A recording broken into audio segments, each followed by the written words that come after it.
airlines rebook for free. And I'm looking to get the law passed so none of them can. They all have to do that. And that's a win for consumers. Other companies have also responded to my call for action and adopted so-called all-in upfront pricing. That's where companies fully disclose their fees upfront when you start shopping, and there's no real surprise at the end when you check out. This summer, I hosted business leaders at an event to announce the voluntary changes that companies like Airbnb, Dice, and others were making to provide customers with an all-in upfront pricing, so there's no surprise. Tens of millions of Americans have already benefited from this, and that's progress. Today, I'm proud to announce that my administration has taken our most comprehensive action ever to eliminate junk fees in fees in industries and sectors across the board, across the entire economy. You know, if these rules are finalized, they won't just be voluntarily, they'll be made mandatory. Mandatory. We'll do more than embarrass the company, make them mandatory. But first, here's how. The Federal Trade Commission is proposing a new rule that would ban hidden fees across the economy and require companies to show consumers the all-in pricing up front. That includes what these fees are for, how much they amount to in full, and whether they are refundable. Research shows that without realizing it, folks can end up paying as much as 20% more because of hidden junk fees than they would have paid if they could see the full price up front and compare it with other options. It's wrong. It's wrong. It's just taking advantage of people.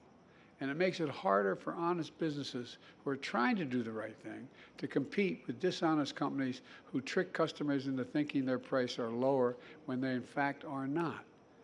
Look, if this proposed rule is finalized as proposed, the FTC would have the power to impose financial penalties on companies that don't disclose their full upfront price and secure refunds for customers who have been defrauded by companies charging hidden fees.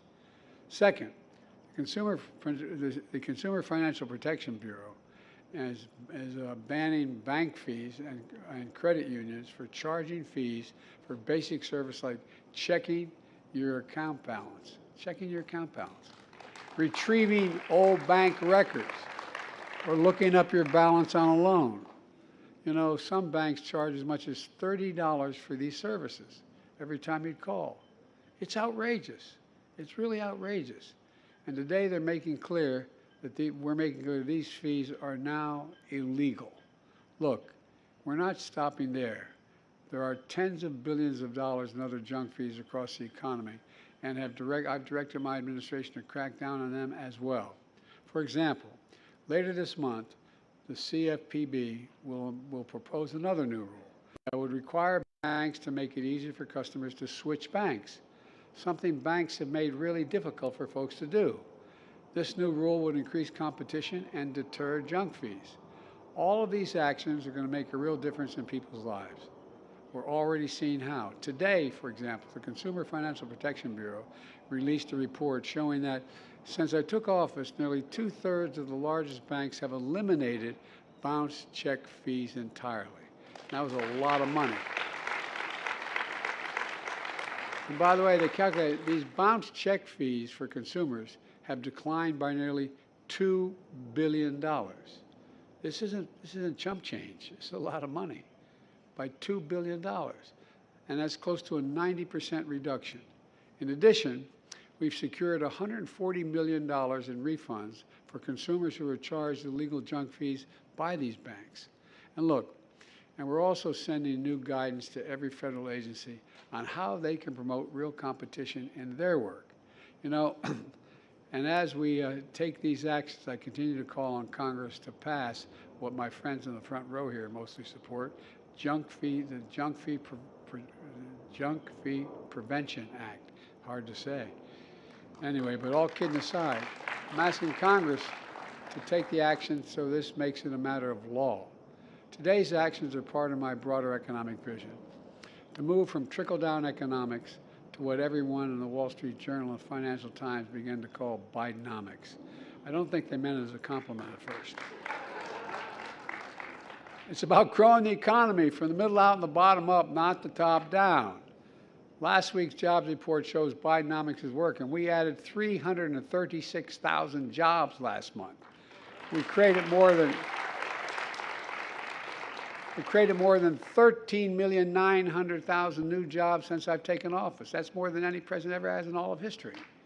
That's more than, look, and the unemployment rate has stayed below 4% for 20 straight months, the longest stretch in 50 years.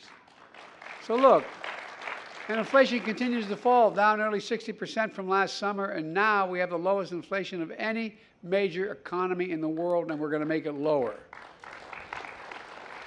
And in August, we announced the first 10 prescription drugs that Medicare selected for negotiation under the Inflation Reduction Act. That's a fancy way of saying for many years, Big Pharma blocked us along the way. They kept prescription drug prices high and increased their profits, extended patents on their existing drugs, and suppressed competition instead of innovating. By the way, you order a prescription drug made in the United States of America. You buy it in New York City or Washington, D.C. or Omaha, Nebraska. It costs a hell of a lot more than the same exact drug by the same company sold in Toronto, Canada, London, Rome, anywhere else in the world. Same exact drug. You know, playing games with pricing so they could charge whatever they want. But this time, we finally beat Big Pharma. How long have we been trying to do this? This has been going on a long time. None of the women in the front row here have been around for more than 2 or 3 years, but some of the guys have been here for a hell of a long time. But all kidding aside, think about it.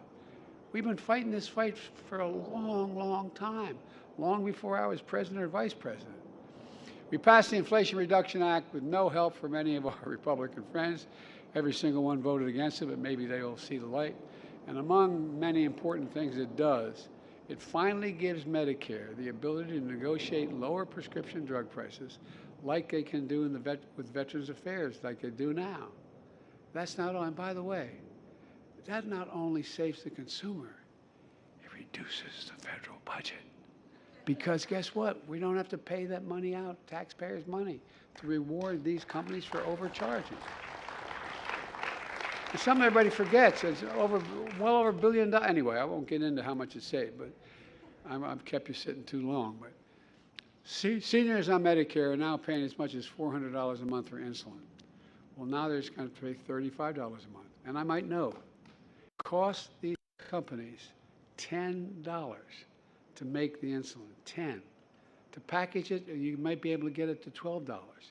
And they're still getting paid $35, which is almost a 300% increase, more than a 300% increase. Now, I don't get why. Anyway, we're also capping total out-of-pocket costs for seniors on Medicare at $2,000 a year.